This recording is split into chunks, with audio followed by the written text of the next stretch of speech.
Yes, that's right, the $20 billion rocket launches on its fourth attempt. This is a milestone for the program, everyone involved and everyone such as ourselves that have been looking forward to this day. Eventually, the Artemis 1 space rocket will carry astronauts to the moon. The most powerful space rocket ever built has launched from its Florida launch pad after a lengthy delay. It will now begin the first of 2 test flights in preparation for the mission that will send humans back to the moon for the first time since 1972. The Artemis 1 space rocket has had a few incidents and close calls over previous months, which has led to its launch being delayed. For more information on these, take a look at some of our previous videos which cover everything you need to know.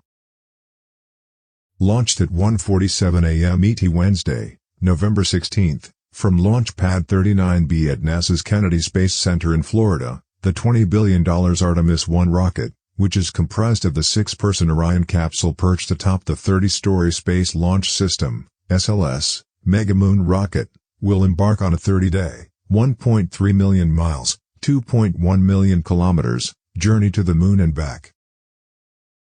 This is the first of 3 flights that will serve as crucial testbeds for the hardware, software, and ground systems needed to one day transport the first humans to Mars and establish a base on the moon. The Artemis program's first test flight, named after Apollo's twin sister, will be followed by Artemis 2 and Artemis 3 in 2024 and 2025 and 2026. Respectively. Artemis 2 will travel the same route as Artemis 1, but it will have a crew of 4 humans on board, and Artemis 3 will be the first mission to land a woman and a person of color at the south pole of the moon.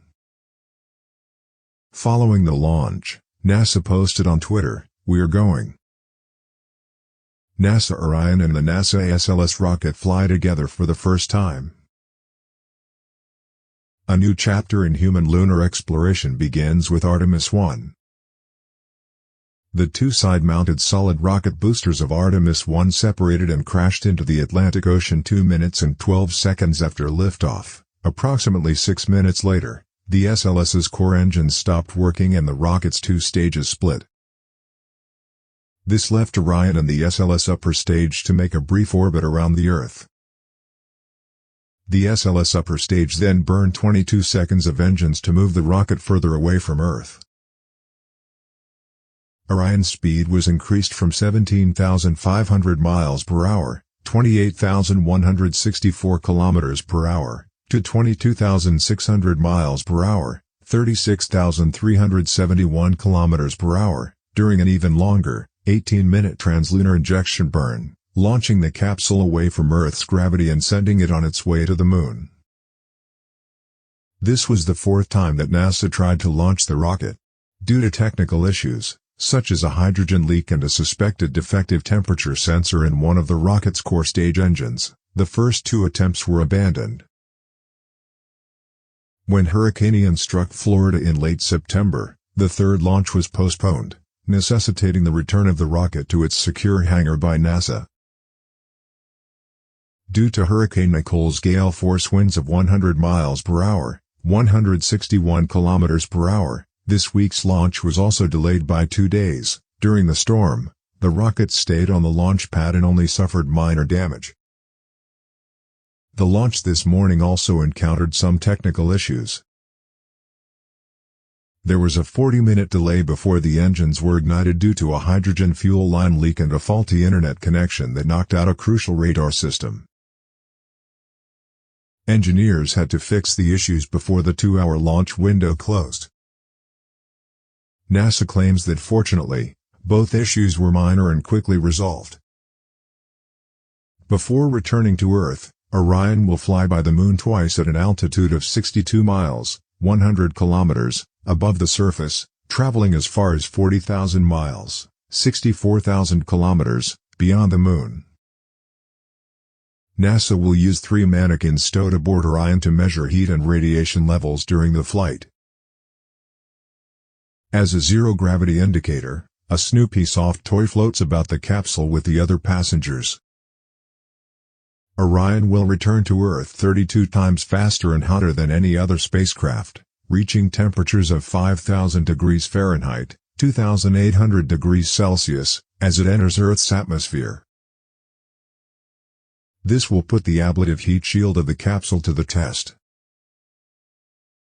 Together with the craft's parachute, air friction will be used to slow Orion down to just 20 miles per hour, 32.2 kilometers per hour.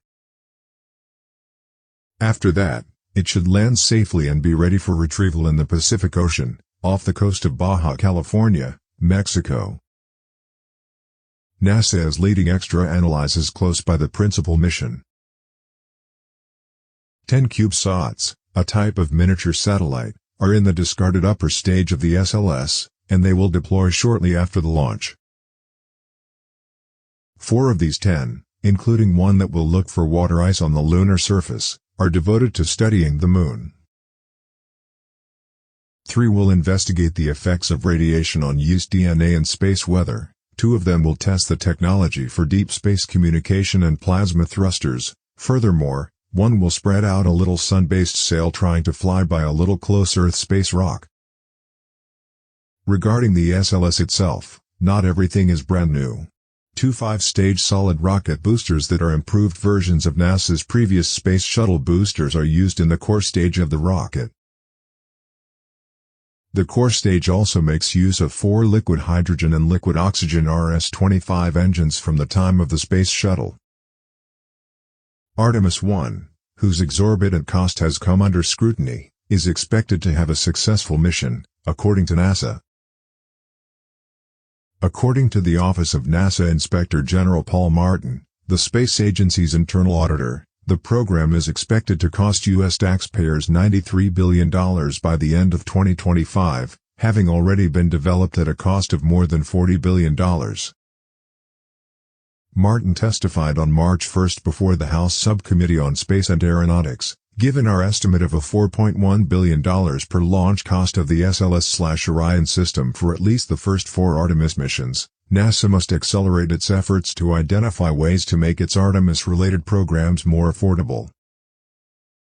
We believe that relying on such a costly, one-time heavy-lift rocket system will hinder, if not hinder, NASA's ability to maintain its long-term human exploration goals of Mars and the Moon. NASA, on the other hand, maintains that the program is well worth the cost, claiming that the Artemis project will not only be a crucial next step in the history of human exploration but will also be a driving force behind technological innovation.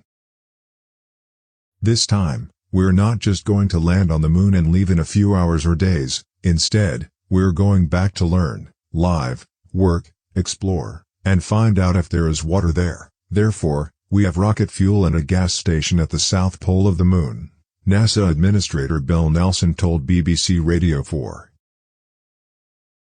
This time, to travel to Mars, we will learn how to survive for extended periods in that hostile environment. Well, that's it for today.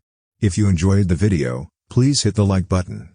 If you have any suggestions, leave them in the comments section. And if you enjoy our content, and never want to miss a video, hit the subscribe button. Thank you for watching.